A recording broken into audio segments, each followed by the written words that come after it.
L'anime commence avec la petite Alicia, qui observe avec curiosité la carte de son continent. Elle demande à son père pourquoi le reste du continent apparaît en noir, et ce dernier lui répond qu'en vérité, ils ne le savent pas. En fait, ils ne peuvent connaître que le continent d'Eltea, car les 4 points cardinaux sont gardés par les 4 rois bêtes, lesquels ont exterminé toutes les expéditions qui ont tenté de voir au-delà. Alicia demande à son père si cela signifie qu'ils sont enfermés dans le continent d'Eltea. Il lui répond que l'on pourrait dire que oui. Cependant, il existe une légende selon laquelle un héros mystérieux vaincra les 4 rois des bêtes magiques avec une arme offerte par le roi de Iden, ce qui permettra à l'humanité de découvrir la véritable immensité du monde. Alicia demande à son père si ces rois bêtes sont puissants, et celui-ci lui révèle que chacune de ces créatures pourrait détruire toute la Terre. Alicia pense qu'il est impossible de vaincre un tel être, mais son père lui mentionne que les armes mystiques offertes par le roi de Iden multiplient les pouvoirs de leurs porteurs, amenant leur capacité à des niveaux inimaginables. Alicia, toute excitée, dit qu'elle veut devenir une héroïne pour faire en sorte que le monde devienne bien plus vaste et ne plus rester enfermé sur ce continent. La scène change.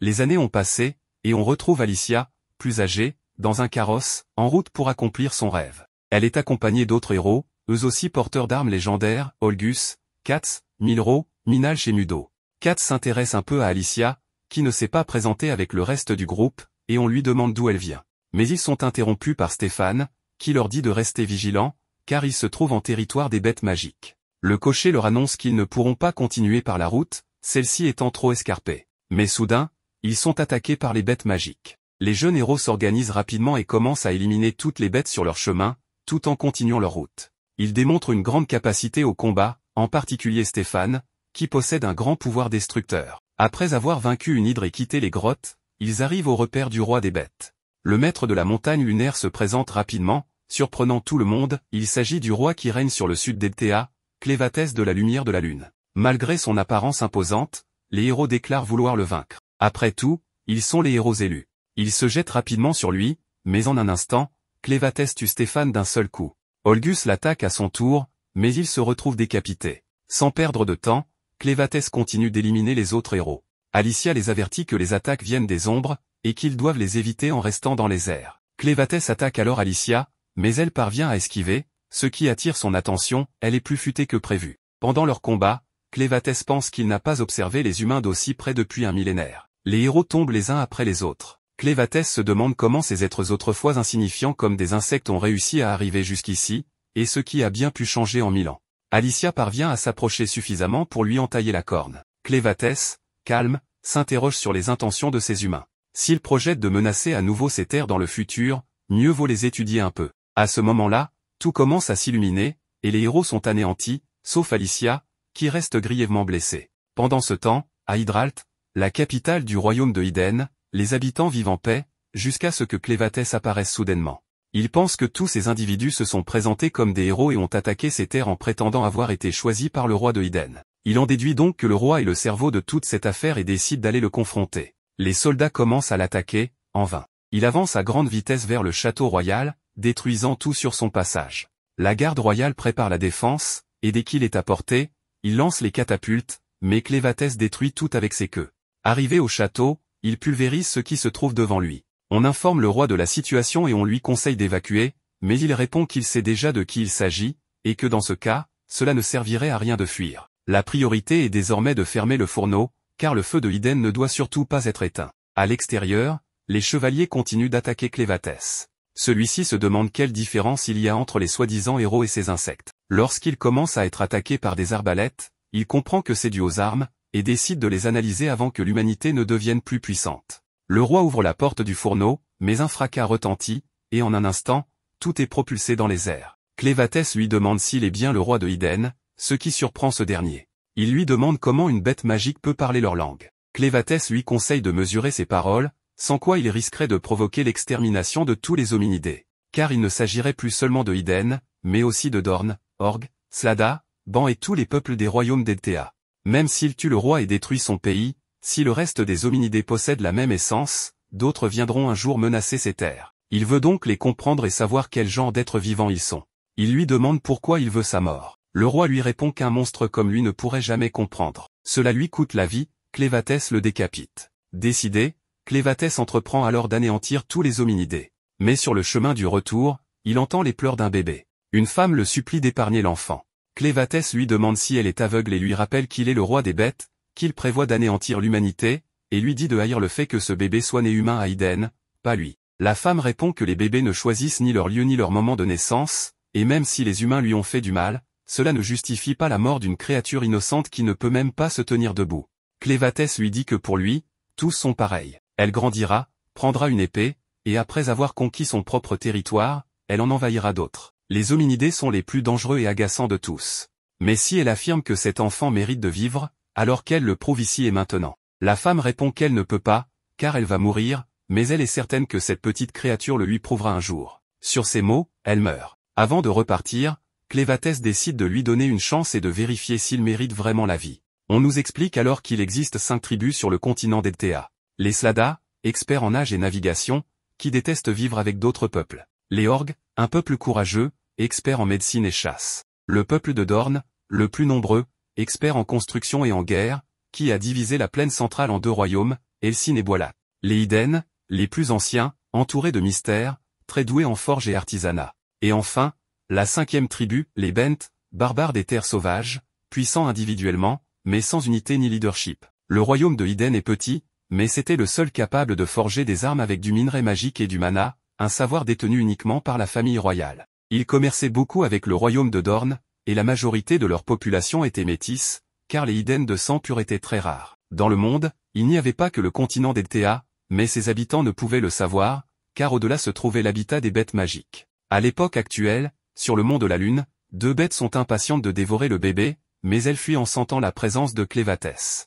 Le nourrisson pleure, alors Clévatès utilise l'une de ses queues pour restaurer son énergie vitale et l'endormir. Cependant, cela ne règle pas le problème, car chaque fois qu'il urine ou défèque, il se met à pleurer. Exaspéré, Clévatès le jette à des scarabées. Le petit se met à pleurer désespérément, mais Clévatès l'informe que ces insectes se nourrissent uniquement de son urine et lui demande de rester tranquille pendant qu'il le nettoie. Il se lamente alors, pensant que les bébés grandiraient après quelques nuits de sommeil, et n'arrive pas à croire qu'il n'en soit qu'au tout début. Il se demande pourquoi diable il a accepté cette demande. Mais en tant que roi des bêtes magiques, il serait déshonorant de revenir sur sa parole. Il jure alors de devenir le témoin de la croissance de ce gamin.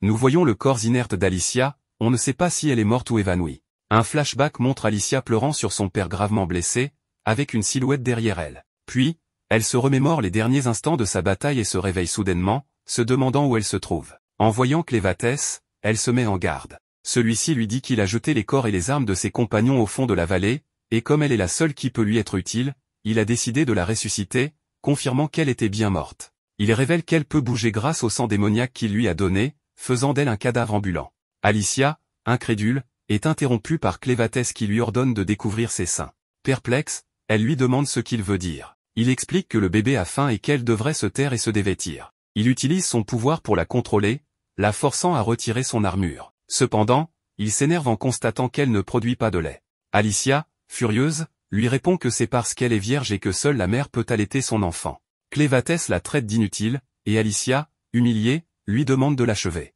Il réplique qu'elle ne peut pas mourir à cause de son sang démoniaque. Le bébé se met à pleurer, et Clévatès blâme Alicia pour son incompétence. Curieuse, elle lui demande pourquoi il s'occupe d'un bébé humain. Il répond que cela ne la regarde pas, mais bien qu'elle ne puisse pas produire de lait, elle lui sera utile autrement. N'ayant pas les connaissances pour s'occuper d'un nourrisson humain, il ordonne à Alicia de lui dire comment satisfaire sa faim, utilisant son pouvoir pour la soumettre. Alicia explique qu'en l'absence de la mère, il faut une nourrice, une femme capable de produire du lait. Si aucune parente n'est disponible, on peut en engager une contre de l'argent, ou dans leur cas, un troc avec les minerais magiques abondants dans la montagne. Tout en parlant, Alicia pense que si elle avait son épée, elle tenterait de frapper Clévatès, mais elle réalise qu'elle ne pourrait pas lui faire de mal, même armée. Clévatès lui ordonne de se mettre en route pour trouver une nourrice.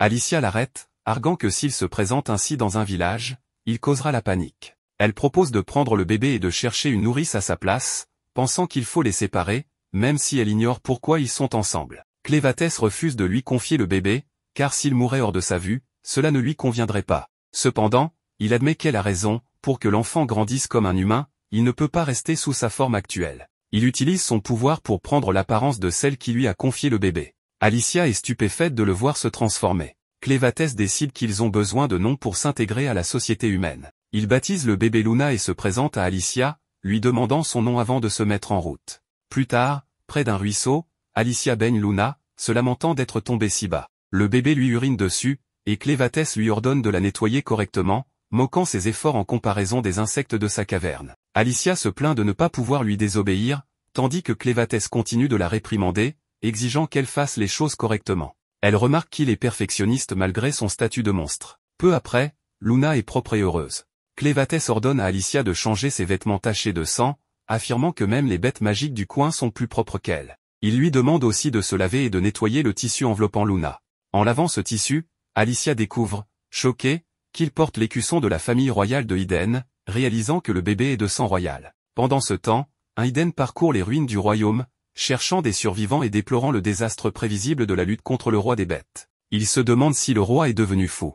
Selon le plan, ce jour-là devait être celui du baptême, et la princesse devait fuir le château avec l'enfant. Désespéré, il cherche quelqu'un de vivant. Ailleurs, une faction de Dorne observe les ruines, concluant que la légende n'était qu'une légende. Le commandant Dorel annonce à ses soldats qu'il va informer l'empereur de la situation, car la faction d'Aisling tentera probablement de s'emparer de la technique de forge des minerais magiques de la famille royale. Leur mission prioritaire est de voler cette technique avant les autres pays. Dorel part pour la frontière afin de réorganiser l'armée et ordonne à Ménard de rester pour chercher des survivants de la famille royale, en les maintenant en vie. Ménard assure qu'il n'y a pas de souci. Alicia, horrifiée, demande à Clévatès ce que cela signifie, s'il a enlevé un enfant de la famille royale. Clévatès, curieux, ignorait qu'il s'agissait d'un royal. Il précise qu'il ne l'a pas enlevé, mais qu'on le lui a confié. Réalisant que l'enfant était sous les décombres du château qu'il a détruit, il comprend qu'il appartient à la famille du roi. Alicia, choquée, lui demande ce qu'il a fait. Clévatès répond qu'ils l'ont attaqué en premier.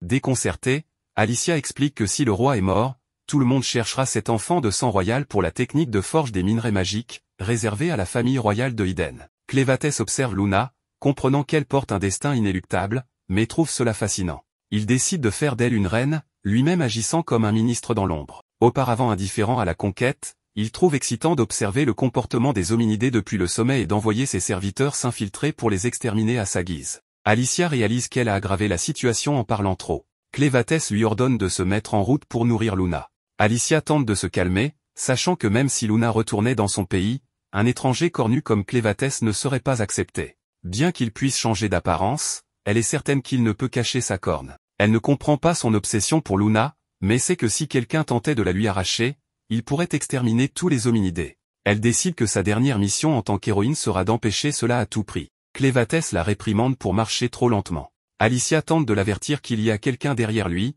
mais un bandit lui brise soudainement le cou. Ils sont rapidement encerclés. Alicia pense qu'ils sont finis, mais Clévatès s'effondre, mort en un instant, la plongeant dans la panique. Un bandit l'assomme, l'envoyant dans l'inconscience. Maintenant, ils sont dans la charrette des bandits, où de nombreux autres captifs sont assis à côté de Clène. Clène tient le bébé Luna avec un sourire calme, ce qui inquiète davantage Alicia, car elle ne comprend pas ce qui se passe. Elle remarque que Luna dort et demande à Clène comment il a réussi à l'apaiser. Clène explique que Luna pleurait il y a quelques instants, mais que maintenant tout va bien, car le trajet est paisible. Luna se faufile parmi les autres captifs pour se rapprocher de Clène et lui chuchote pourquoi lui, l'un des rois démons les plus puissants à avoir jamais existé, s'est laissé capturer volontairement. Elle pense qu'en changeant d'apparence, Clène a également perdu de sa puissance, ce qui explique pourquoi il a été assommé d'un seul coup. Clène affirme que son hypothèse est proche de la vérité, mais pas tout à fait exacte. Il explique que la transformation de son apparence a aussi rendu son corps aussi fragile que celui d'un humain, ce qu'il ignorait. C'est pourquoi, lorsqu'il a été frappé par surprise dans le dos, il a perdu connaissance. En gros, le système de défense naturel de Clène est désormais affaibli, mais grâce à ses pouvoirs, il peut le renforcer. La vraie question est donc, pourquoi Clène n'a pas encore essayé de s'échapper de ce pétrin? Sa logique est que, puisqu'il est maintenant déguisé en humain, il préfère garder ses véritables pouvoirs secrets jusqu'à ce que Luna devienne le prochain roi. C'est pour cela qu'il laisse les événements suivre leur cours. De plus, Clène souhaite en apprendre davantage sur le monde humain, notamment pourquoi ces pauvres gens ont été enlevés. C'est donc aussi pour cela qu'il a choisi de ne pas s'enfuir. Réalisant à quel point Clène est ignorant de tout cela, Alicia lui explique, à ce crétin, qu'eux et les autres ont été capturés par des bandits qui prévoient très probablement de les vendre à des trafiquants d'esclaves. Quoi qu'il en soit, Alicia demande à Clène de ne pas juger les humains selon le comportement des bandits, affirmant que ces derniers sont les pires d'entre eux. Peu après, la charrette arrive à la base des bandits, et les captifs sont séparés en deux groupes, les hommes d'un côté, les femmes et les enfants de l'autre. L'un des captifs tente de s'échapper, ce qui fait sourire littéralement Dagan, conscient que ce pauvre type vient de signer son arrêt de mort. Et à juste titre, quelques secondes plus tard, un autre bandit lance une dague sur le fuyard, le poignardant dans le dos et mettant fin à son calvaire. Une fois l'intrus éliminé pour de bon, Dagan avertit les nouveaux captifs de ne pas commettre la même erreur, sinon ils connaîtront le même sort. Il se tourne ensuite vers Alicia et lui dit de venir avec lui. Avant qu'elle ne puisse répondre, il commence à la traîner dans sa chambre pour découvrir ses intentions. Clem se demande quoi faire lorsqu'une femme nommée Carmen, probablement responsable du groupe Femmes et Nourrissons dans ce gang de trafiquants humains, le remarque immobile. En voyant qu'il tient un nourrisson dans les bras, Carmen appelle sa servante Nell pour qu'elle s'occupe de Luna.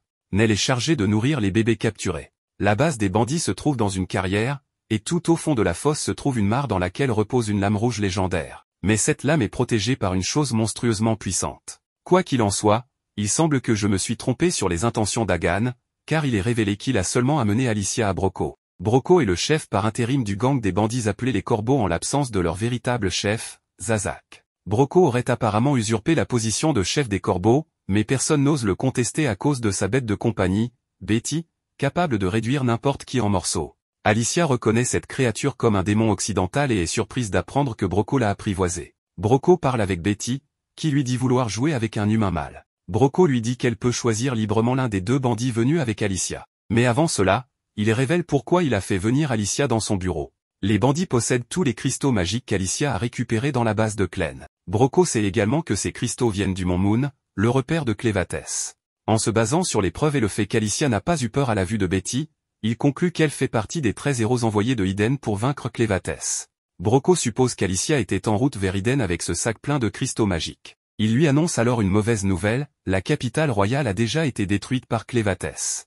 Pourtant, il affirme que ce n'est pas une si mauvaise nouvelle pour les Corbeaux, révélant qu'il possède une épée rouge, la Mana Idlith, que seuls les rois de Iden savent forger. L'épée de Broco est bien sur une fosse, et son gang les vend à des idiots incapables de faire la différence. Maintenant que toute la famille royale a disparu, la valeur des épées Mana Idlith va exploser. C'est une excellente opportunité pour faire de l'argent. Mais Broco vise quelque chose de plus grand, l'épée la plus pure des Idlith, forgée par les rois de Iden et remise aux héros. Broco est certain que tous les autres héros ont été tués par Clévatès et qu'Alicia a survécu en abandonnant ses camarades. Il lui demande où se trouve son arme et celle des 12 autres héros défunts. Comme Alicia refuse de répondre, Broco ordonne à Dagan et Satch de l'emmener à la base de Clévatès pour y chercher les trésors. Dagan suggère qu'il serait plus judicieux de récupérer d'abord un autre trésor qu'ils ont déjà repéré, mais Broco insiste pour suivre le plan initial. Il dit aussi à Dagan et Satch qu'ils peuvent s'exercer avec Alicia avant de partir, pour s'assurer qu'elle ne leur posera pas de problème durant le trajet. Pendant ce temps, Clen travaille comme serveur dans l'auberge des bandits tenus par Carmen. De nombreux bandits essaient de draguer Carmen, et Clen, en observant cela, ne peut que se demander jusqu'où va la perversité de ces gens. De son côté, Nell donne du lait à Luna, un lait que le père de Luna a oublié de ramener. Nell a aussi d'autres tâches, car elle est également serveuse et subit les abus des clients, tous des bandits. Clen sert la viande avec obéissance et patience, et beaucoup de bandits sont impressionnés par son service. Carmen, cependant, ressent quelque chose d'étrange. Tout le monde croit que Clen est un orc à cause de ses cornes, mais sa peau est trop pâle, et ses yeux sont ceux d'un tueur. Deux bandits s'en prennent à Nell et l'emmènent pour abuser d'elle. Ils passent toute la nuit avec elle et la laissent couverte de blessures. Elle ne se plaint pas, et une fois qu'ils en ont fini, elle retourne discrètement à l'auberge pour nourrir Luna. Les deux bandits qui ont maltraité Nell commencent soudainement à se sentir faibles et étourdis, et ils disparaissent littéralement de ce monde lorsque Clen révèle qu'il en est responsable, rendant justice à la pauvre Nell. Nell vient nourrir Luna et le retrouve dans les bras de Clen. Elle ne sait pas ce qu'il a fait aux deux hommes qui l'ont agressé, mais elle est seulement préoccupée par le fait de nourrir l'enfant. Elle le prend dans ses bras et l'emmène dans un abri pour le nourrir. Clen s'assoit avec elle et lui demande de parler d'elle. Il se demande si elle fait partie des Corbeaux et ce qu'ils font. Elle hésite à répondre, mais il insiste pour qu'elle parle. Il est simplement curieux. Elle révèle avoir grandi ici. Elle ne se connaît que comme membre des Corbeaux. Elle n'a jamais eu de père, seulement une mère. Enfant, elle n'a jamais vu le visage de sa mère, seulement son dos. Mais elle savait que sa mère était esclave, car elle l'avait vue en cachette se faire molester par des hommes. À ses 12 ans, sa mère a disparu. Elle ne savait pas si elle était morte ou s'était enfuie. Ce qu'elle sait, c'est que ce soir-là, alors qu'elle mangeait, des hommes sont venus la frapper. Pendant les années suivantes, sa vie a été misérable. Elle a compris que sa mère la protégeait. Ils l'ont battue chaque jour, et elle a dû vivre comme du bétail, jusqu'à ce qu'elle rencontre Carmen. Elle lui a dit qu'elle pouvait satisfaire les hommes et qu'ainsi, il cesserait de la maltraiter. Elle a décidé de suivre Carmen ce jour-là et a appris à satisfaire les hommes. Même si elle ne sera jamais comme Carmen, sa vie s'est améliorée. Elle a du travail et peut nourrir les enfants grâce à son lait. Cela la rend satisfaite. Clen lui demande pourquoi elle a du lait alors qu'elle n'a pas d'enfant. Elle révèle qu'elle était enceinte, mais a eu une mort-née. Son bébé bougeait dans son ventre et cela lui donnait une raison de vivre, jusqu'à ce que l'enfant naisse mort. Quand les sages-femmes lui ont annoncé la nouvelle, elle s'est sentie sombrer dans un monde froid. Elle pensait qu'elle allait mourir, et cela lui allait. Mais soudain, elle a ressenti de la chaleur. Elle a rouvert les yeux et vu un enfant d'environ 6 mois téter son lait. Cela lui a donné une raison de vivre. Elle l'a nourri, puis d'autres enfants sont arrivés, et elle les a nourris aussi. Les voir vivre grâce à elle la rend heureuse. Elle confie avoir essayé 2 fois d'avoir ses propres enfants, sans succès. Clem, fatiguée d'entendre tout cela, lui demande de s'arrêter, puis lui demande si elle veut le suivre comme nourrice de Luna. Il insiste sur le fait qu'il n'a pas l'intention de la prendre, mais qu'il n'a pas non plus de raison de ne pas l'emmener. Et puisque Luna l'aime bien, ce serait gagnant-gagnant. Luna tapote son corps comme pour dire qu'elle veut qu'elle vienne. Clem lui redemande, veut-elle venir avec lui comme nourrice ou rester là pour être utilisée par ces salauds? Elle sait que c'est une belle offre. Mais elle dit que ce serait naïf d'accepter, puisqu'il est lui aussi un esclave, du moins à ce qu'elle croit. Elle lui dit qu'elle aimerait le suivre, mais qu'elle ne peut pas. Elle a d'autres enfants qu'elle veut nourrir et à qui elle veut donner espoir. Elle lui rend Luna et part. De leur côté, les bandits amènent Alicia sur un pont et lui demandent d'avancer. Arrivée au milieu du pont, elle s'arrête et regarde en bas. Ils croient qu'elle veut sauter et lui disent qu'elle ne survivra pas à cette chute. Mais elle regarde la rivière devant elle. Elle y voit des gemmes et sait ce que c'est. Avant qu'elle ne puisse parler, ils lui disent que c'est la rivière où est mort le héros légendaire Codwall. Elle le sait aussi. Là, un esclave dit qu'il entrera dans la rivière et que s'il ramène ce qu'il cherche, ils devront libérer lui et sa femme. Sa femme l'encourage, rappelant aux bandits leurs promesses. Mais lorsqu'il saute, des monstres surgissent et le dévorent. Alicia savait qu'ils n'allaient pas le libérer. Cet endroit, c'est le puits d'Elbe. Il abrite des monstres venus il y a 300 ans à cause d'une inondation. Et l'épée Fan Cascade est dans cette rivière. Les bandits veulent que quelqu'un la récupère. Mais c'est impossible. Elle les traite de salauds parce qu'ils savaient que le garçon allait mourir et n'avait même pas bien attaché sa corde. Il lui rappelle qu'elle n'est pas là pour leur faire la morale et que son bourreau est juste devant elle. Elle regarde l'homme horrible, Pito, qui monte sur le pont pour l'affronter. Il s'imagine en train de lui enlever ses vêtements. Avant qu'il ne s'approche, elle se déboîte l'épaule, lui prend son épée, coupe la corde du pont et saute. En tombant, elle se dit qu'elle fait confiance aux paroles de Clem selon lesquelles elle ne mourra pas. Le corps d'Alicia est complètement écrasé et défiguré à cause de sa chute. Les hommes se demandent ce qui s'est réellement passé pour que la fille se soit jetée d'une telle hauteur. Voyant qu'elle est morte, ils ne savent pas quoi dire au chef, car Alice devait les conduire jusqu'à la montagne de la Lune. Sans autre choix, ils doivent descendre, car si le chef la prend, il les anéantira tous les deux. Pendant ce temps, Alice parvient à revenir à la vie, même avec un corps entièrement brisé, mais elle ne sent rien en dessous du cou. Tout son corps est immobile, et les bandits se rapprochent. Elle doit trouver un moyen de sortir de cette situation. Alors qu'elle s'y attend le moins, son sang commence à remonter, et Clem apparaît, l'insultant pour avoir perdu autant de sang. Alice lui demande pourquoi Clem est si petit. Le garçon explique que son pouvoir dépend de la quantité de sang magique de la personne. La quantité de sang qu'Alice a dans son corps est ce qui la maintient en vie. Si elle perd tout, elle mourra réellement, et il n'y aura pas grand-chose à faire. Tant qu'Alice aura une utilité, il la ramènera dans son corps autant que possible. En faisant cela, les parties du corps qui n'ont pas été totalement détruites seront restaurées. Alice ne comprend pas pourquoi elle n'a pas encore été restaurée ou si elle n'a plus d'utilité. Clem aimerait lui poser une question avant tout pour l'aider, car ils n'ont pas encore eu beaucoup de temps pour discuter. Pendant qu'il s'éloignait, Clem a trouvé la personne parfaite pour nourrir Luna. Elle s'appelle Nell et elle est avec les bandits. D'après la perspective magique de Clem, Nell n'a jamais été bien traitée par ces gens. Clem pensait qu'elle accepterait son offre de les rejoindre pour élever Luna et partir d'ici. Il ne comprend pas pourquoi Nell a refusé sans même y réfléchir. Alice dit que c'est probablement à cause de l'apparence de Clem. Les bandits ne laissent personne quitter cet endroit. Ils la poursuivraient sans réfléchir à 2 fois, et peu importe où Nell irait, ils la tueraient. Ainsi, peut-être que Nell pense qu'elle ne pourrait pas s'échapper vivante, préférant rester là où elle sait qu'elle survivra et pourra aider les enfants qui arrivent et ont besoin de son aide. Clem comprend, mais il ne sait toujours pas comment la convaincre de partir avec eux. Alice dit qu'ils doivent éliminer tous les bandits pour que Nell se sente en sécurité pour partir. Ainsi, personne ne les poursuivra. Avec le pouvoir de Clem, il pourrait vaincre tout le monde avec une extrême facilité, mais il décide de ne pas le faire. Il ne peut pas laisser quiconque découvrir qu'il s'est éloigné de la montagne de la Lune, car il ne veut pas qu'on attaque l'endroit en son absence. Clem a ses propres raisons de voyager, principalement à cause de Luna. C'est pourquoi il veut qu'Alice élimine les bandits. Il veut qu'elle anéantisse tous ceux qui se font appeler les corbeaux, car elle faisait partie du groupe des 13 héros. Tuer ces bandits serait une tâche facile pour elle. Alice lui demande d'attendre un peu. Ce n'est pas facile d'éliminer autant de personnes sans rien en main. Les héros ne sont pas invincibles. Peu après, Alice revient à la vie, et ses os commencent à se remettre en place. Les bandits ne comprennent pas ce qui se passe, voyant la fille complètement brisée au sol reprendre sa forme normale. Alice ressent une douleur atroce à cause de ses os qui se reconnectent. Les hommes sont choqués et savent que cela n'est pas possible. C'est quelque chose d'irréel, mais peu importe. Ce qui compte vraiment pour eux, c'est qu'elle soit vivante pour les conduire aux armes du héros. S'il le faut, ils peuvent lui arracher bras et jambes, mais elle doit rester en vie pour les guider jusqu'au trésor. En se jetant sur elle, Alice encaisse le coup uniquement pour prendre l'épée, le cache-œil et retirer les menottes de ses pieds. En s'équipant, elle remarque qu'elle est sale, mais elle va quand même tout utiliser pour ressembler à une pirate et en finir avec eux tous. Alice décide de faire ce que Clem veut, éliminer tous les bandits. Le garçon doit trouver Nell au plus vite pour la convaincre de partir avec eux.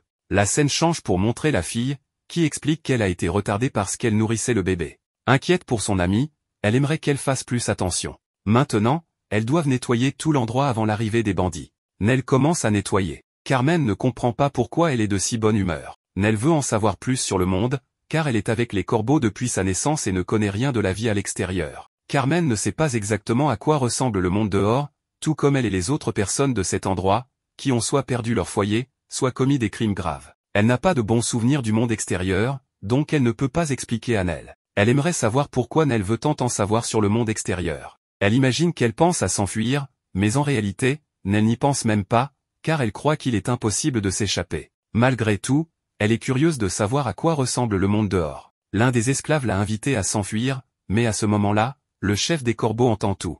En lui donnant une claque au visage, Carm commence à crier sur Nell, disant qu'il n'y a aucun moyen de s'échapper de cet endroit. Les hommes qui ne veulent plus d'elle la jetteront comme si elle n'était rien. C'est pourquoi les femmes de cet endroit doivent s'entraider. Elle traite Nell d'inutile, disant qu'on l'a invitée à s'enfuir, elle, et pas une autre. Alors qu'elle s'apprête à lui donner une autre claque, le chef apparaît, et les deux femmes sont choquées.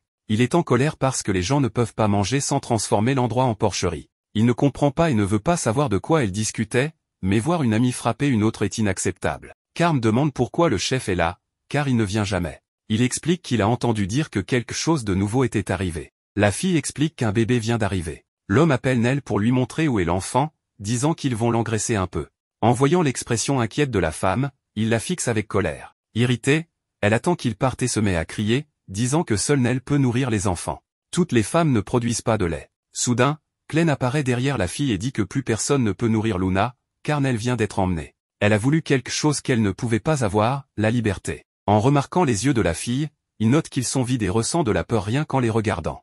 Clem veut qu'elle lui raconte tout en détail. En emmenant Nell dans un endroit isolé, l'homme révèle qu'elle a toujours vécu ici, mais qu'elle ignorait l'existence de cet endroit. Il explique que c'était autrefois une mine avec beaucoup de minerais rares. Le combustible de la lampe est ce minerai, qui peut aussi être utilisé pour d'autres choses. Récemment, on a commencé à l'appeler magie. Avant de rejoindre les corbeaux, l'homme a passé des années à faire des recherches là-dessus. En regardant le sol, Nell est terrifiée en voyant un crâne humain jeté là. L'homme lui demande de se calmer, disant que ce n'est peut-être qu'un rat, car ils sont une plaie dans cet endroit. Soudain, la lampe s'éteint, et elle ne voit plus rien.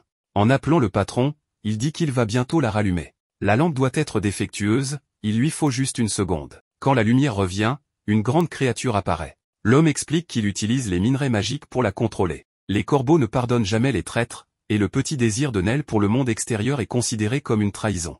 Elle sera donc exécutée et servira de dîner à Betty. En essayant de s'enfuir de la mine, Nell pense que si elle avait pris la main de Clem, cela ne serait pas arrivé. Alors qu'elle est sur le point d'être engloutie, Clem apparaît devant elle. Elle est triste de ne plus pouvoir nourrir Luna et est engloutie peu après. Clem demande à Luna de ne pas pleurer. Manger et être mangé fait partie des lois de la nature. Le chef demande qui est Clem, mais le garçon veut juste savoir ce qu'est cette aberration devant lui. C'est le troll de l'Ouest, et il ne comprend pas comment cette bête magique peut être aux mains d'un simple humain.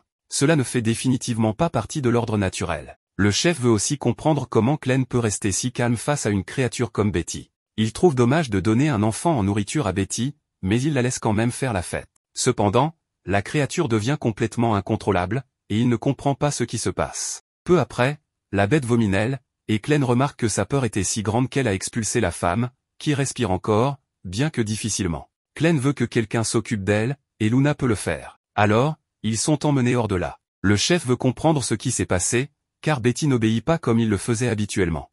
En se retournant, le chef demande où est le bébé. Il questionne aussi si Clem est un utilisateur de magie. Le garçon n'a aucune idée de ce qu'est la magie, et le chef pense qu'il se fait passer pour un idiot. Il explique alors que c'est sa génération qui a créé le concept de la magie et demande à tout le monde de faire attention, car il va donner une leçon sur les principes de base.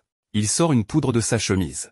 À l'intérieur, il y a des larves qui peuvent contrôler l'hôte. Cela a pris beaucoup de temps à perfectionner, et pour l'instant, il ne peut contrôler qu'une troll femelle. Mais un jour, il prévoit de pouvoir contrôler toutes les créatures du monde. Il ordonne alors à Betty d'attaquer. Clem est touché par un coup et projeté au loin. Il veut savoir pourquoi Alice ne lui a jamais parlé de la magie, car dans cette forme, il ressent tous les impacts. Pendant ce temps, Alice continue de combattre les bandits, et tous la traitent de monstre. Nous sommes ramenés à un moment du passé, où elle s'entraînait toujours avec son père, qui lui enseignait tout sur le maniement de l'épée. En lui demandant comment elle pouvait devenir plus forte, son père expliquait qu'elle ne devait jamais hésiter. Elle ne devait jamais cesser de frapper l'ennemi. Quand la rigidité du corps disparaîtrait, elle deviendrait encore plus forte. Le plus important était de faire confiance à la force de l'épée. Peu après, nous revenons au présent de l'anime, avec Alice vainquant tout le monde avec facilité. L'un des hommes sait qu'il n'a aucune chance de la battre en technique, alors il tente de l'emporter par la force. En frappant l'épée de la fille, il parvient à la briser et à la jeter au loin. Malgré cela, rien ne lui arrive. Alice se relève, et les hommes veulent savoir de quoi ses os sont faits. La fille réalise qu'elle a besoin d'une meilleure épée et se met à courir pour récupérer l'épée légendaire qui se trouve dans le puits. En voyant qu'elle court vers le puits, l'un des hommes pense qu'elle tente de se jeter dans le puits,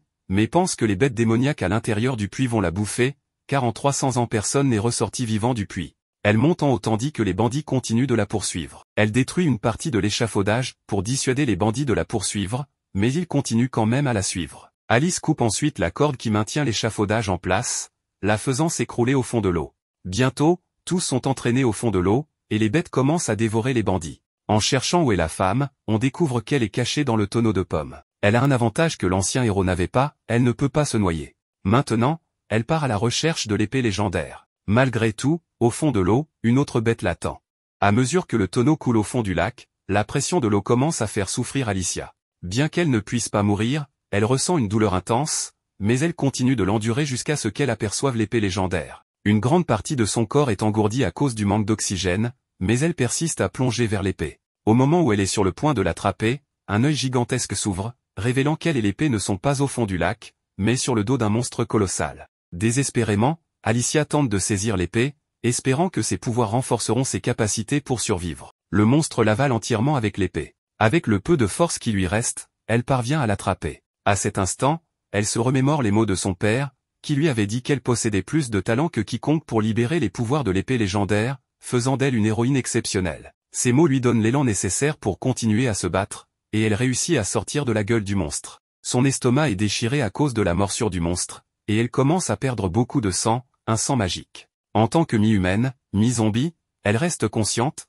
concentrée sur l'activation des pouvoirs de l'épée. En saisissant le mana de l'épée, elle la brandit vers le bas, générant assez de propulsion pour remonter. Selon Alicia, l'épée possède des capacités aquatiques semblables à celles d'un poisson, parfaites pour combattre sous l'eau. Elle se demande comment son ancien porteur, le héros légendaire, a pu la perdre. Elle suppose que le héros a dû être vaincu par cette bête colossale, peut-être un démon ancien. Dans ce monde, les démons colossaux vivent depuis des dizaines de milliers d'années et préfèrent rester cachés. Peut-être que l'excavation de magie ou la découverte de cette bête démoniaque ancienne a conduit à la chute du héros légendaire, qui ignorait que ce lac était son repère. Quoi qu'il en soit, Alicia continue de brandir l'épée et nage vers la surface, remarquant de nombreux cadavres récents dans l'eau, tués par des monstres plus petits. Ces derniers ne l'inquiètent pas, car elle est bien plus forte qu'eux, et elle se ferait un chemin en les tailladant jusqu'à émerger à la surface. Là, elle trouve les deux chefs bandits qui l'attendent. Ils remarquent qu'elle porte l'épée précieuse, mais envisagent tout de même de l'attaquer, dépourvu de la moindre jugeote. Avant qu'ils ne puissent agir, le monstre colossal émerge à son tour et utilise ses tentacules semblables à ceux d'une pieuvre pour dévorer tous les humains à sa portée. Avec l'aide de l'épée, Alicia parvient à se défendre, mais elle sait qu'elle ne peut pas affronter la bête seule. Elle décide de laisser le monstre éliminer tous les bandits et commence à s'éloigner de la scène. Les chefs bandits l'appellent, la suppliant de sauver leur vie, promettant d'obéir à ses ordres et d'abandonner leurs méfaits. Mais Alicia sait mieux que quiconque que ces individus ne manqueraient pas une occasion de la trahir ou de trahir quiconque. Elle continue donc son chemin, et le monstre colossal s'occupe du reste, forçant les bandits à quitter ce monde définitivement. En tant qu'héroïne, Alicia s'inquiète de laisser une telle bête calamiteuse en liberté. Cependant, comme il s'agit d'un monstre aquatique, elle pense qu'il ne quittera pas son territoire. Quoi qu'il en soit, elle a éliminé tout le groupe de bandits comme ordonné par Clem, et elle se demande quoi faire ensuite. C'est alors que Clem lui parle à travers leur connexion de sang magique, lui demandant si elle a accompli sa mission. D'après les fluctuations intenses de son flux sanguin quelques minutes plus tôt, Clem suppose que le travail est terminé. Mais à cause des blessures qu'elle a subies,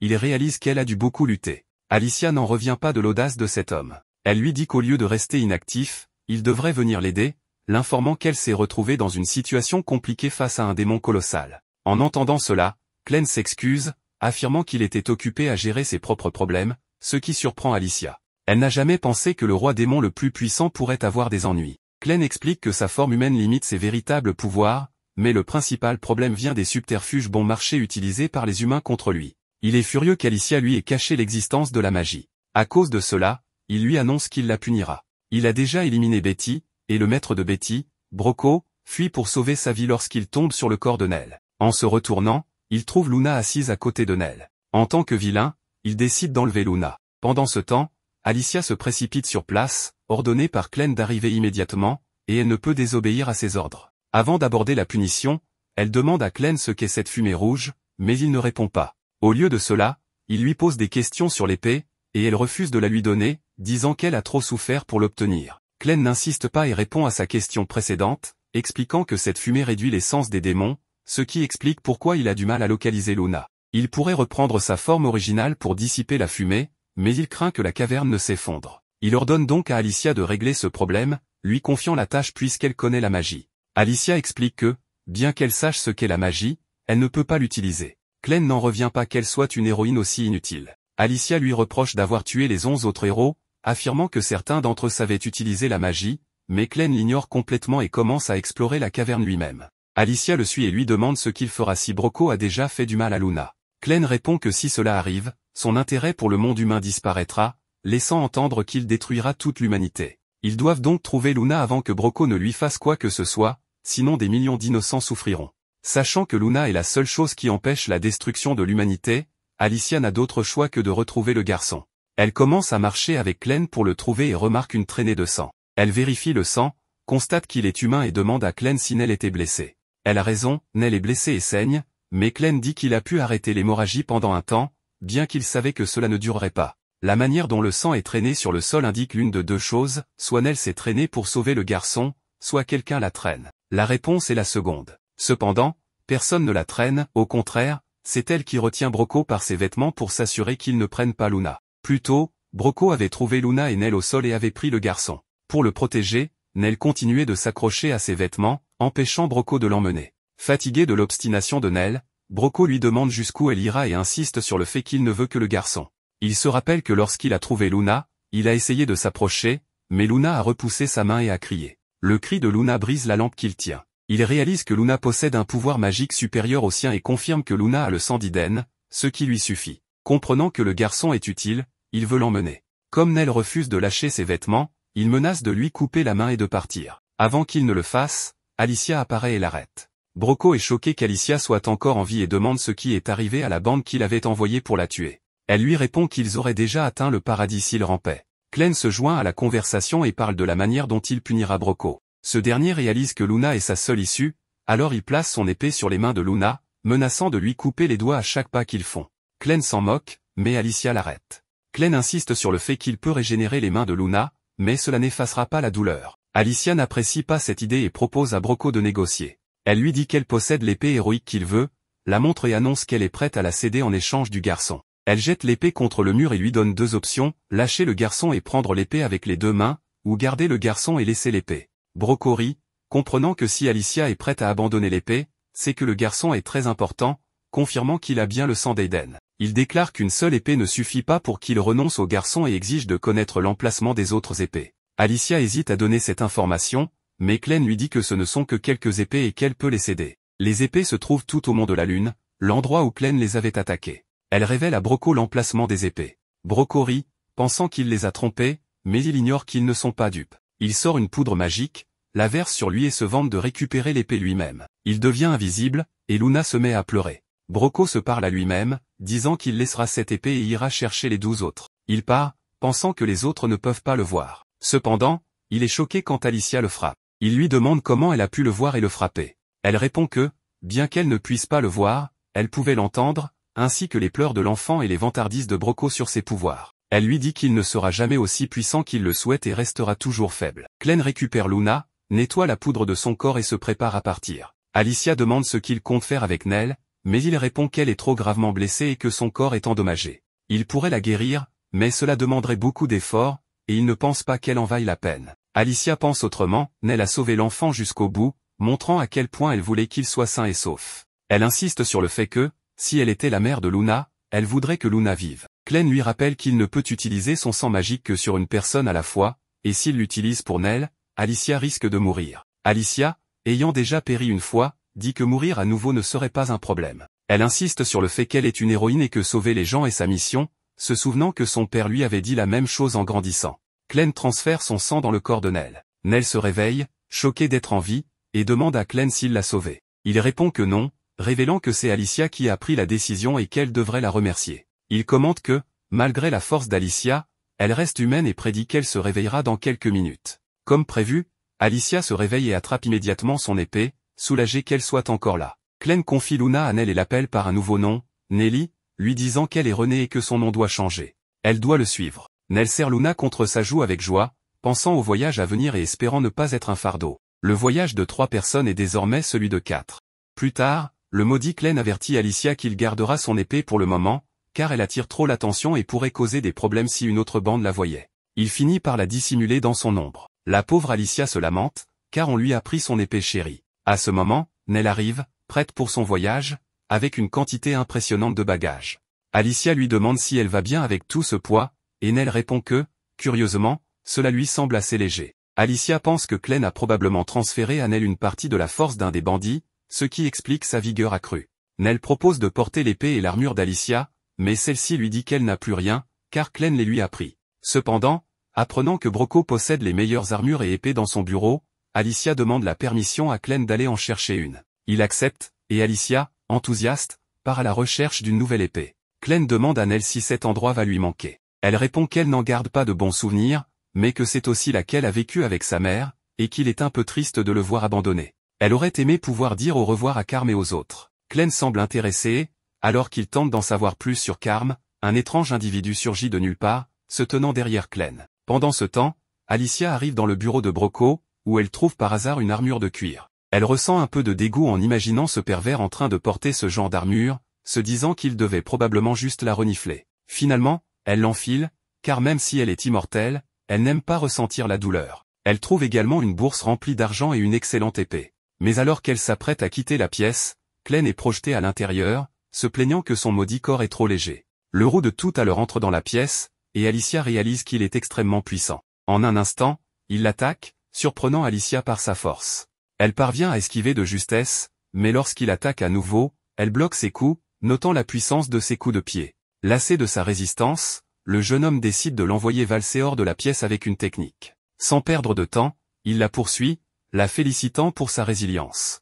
Il lui explique qu'il n'est là que pour le nain aux étranges pouvoirs de sorcellerie et qu'il la laissera tranquille si elle abandonne et quitte les lieux. Alicia répond qu'elle ne sait pas s'il est un survivant des bandits, mais qu'elle n'a pas l'intention de se rendre. Elle pense que si la technique qu'elle s'apprête à utiliser échoue, elle aura besoin d'un atout majeur. Se concentrant et oubliant tout autour d'elle, elle attaque le roux avec sa technique du dragon ascendant. Mais alors qu'elle est sur le point de l'égorger, Glenn l'arrête, lui disant que c'est assez. Voyant qu'elle continue, aveuglée par son envie de le trancher, il l'immobilise pour qu'elle perde sa concentration et retrouve ses esprits. Alicia lui demande pourquoi il l'a arrêtée. Il explique que cet individu les a attaqués par erreur et que, sans son intervention, il l'aurait découpé en morceaux avec son pied. Le jeune homme demande ce qu'il veut dire par erreur, affirmant que Nell sent comme un troll de l'Ouest et qu'il a entendu parler d'un incapable de manipuler les trolls dans cet endroit. Nell explique que c'est parce qu'un troll l'a complètement avalé. Le jeune homme ajoute qu'il a trouvé le cadavre d'un troll dans les tunnels, amputé de ses membres, le visage et les entrailles détruits, et que le nain est probablement le tueur de trolls.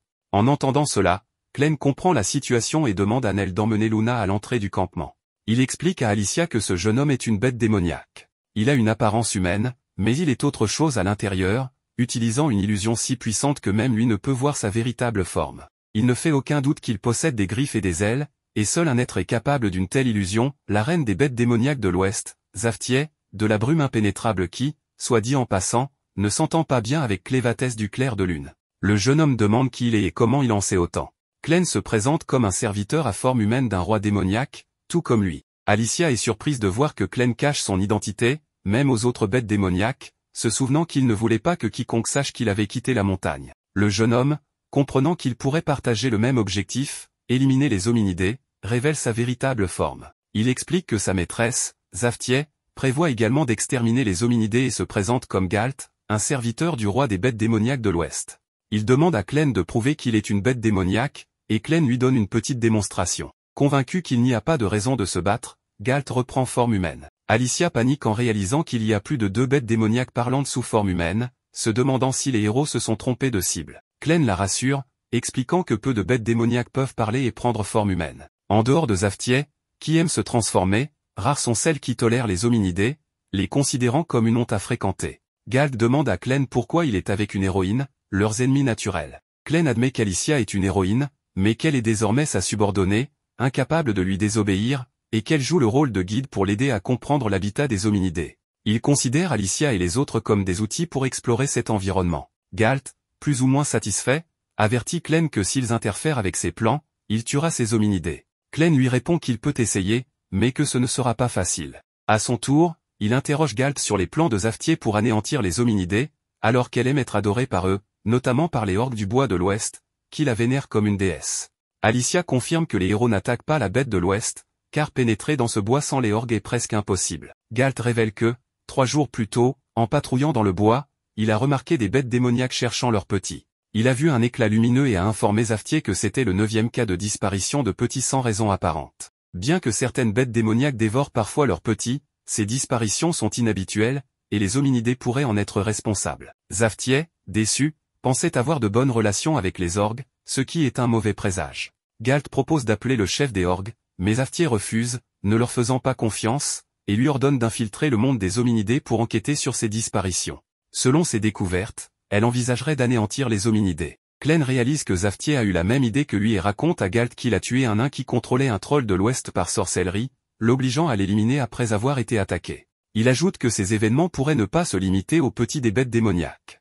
Il se souvient que, lors d'une rencontre avec Carme, celle-ci, paniquée, lui a révélé que les femmes de cet endroit ne peuvent pas donner naissance, car des individus achètent les bébés et les emportent. Un groupe infâme vêtu de noir achète les nourrissons avec insistance, et Broco semblait les craindre. Clem avait trouvé étrange que Nell ait donné naissance à 3 enfants mort-nés, comprenant que c'était Carme qui mettait fin à leur vie. Elle a confessé qu'elle tuait les bébés, car c'est la règle dans cet endroit, chaque fois qu'une femme accouche, ces individus viennent les prendre, et les parents ne font rien. Comme Nell était maladroite et incapable de se protéger, Carme est intervenue, précisant qu'elle ne tuait pas par plaisir. Clem a compris son point de vue, mais a noté que Nell, née et élevée là-bas, avait peut-être été cachée par sa mère pour éviter d'être vendue, contrairement aux autres. Il en conclut qu'un groupe achète des bébés humains et un autre kidnappe des petits de bêtes démoniaques, 2 phénomènes apparemment liés, avec la sorcellerie au cœur de tout cela. Alicia, inquiète, révèle que, bien que la sorcellerie ne soit pas son domaine, les sorciers, qui l'utilisent comme une arme de guerre, se sont distingués ces dernières années en influençant les batailles. Le général Dorel, surnommé le tueur de dragons et assassin du père d'Alicia, fut le premier à intégrer les sorciers dans la guerre, proclamant l'avènement de l'ère de l'épée et de la sorcellerie. Clem lui demande comment elle a pu envisager de mettre fin à ses jours avant de venger son père. Embarrassée, elle répond que c'était la dernière volonté de son père. Pendant ce temps, à 6 km à l'est de Higat, dans le campement d'Elsin, le capitaine de la première division, Rod Loas, apprend que l'équipe de reconnaissance a été anéantie et que l'armée de 50 000 hommes, sous les ordres du général Dorel, avance vers le sud. Avec seulement 6 000 hommes et des renforts du centre qui n'arriveront que dans 3 jours, ils sont en infériorité. Dorel se dirige vers Higat, la forteresse à la frontière de Iden, qui possède 2 portes, est et ouest.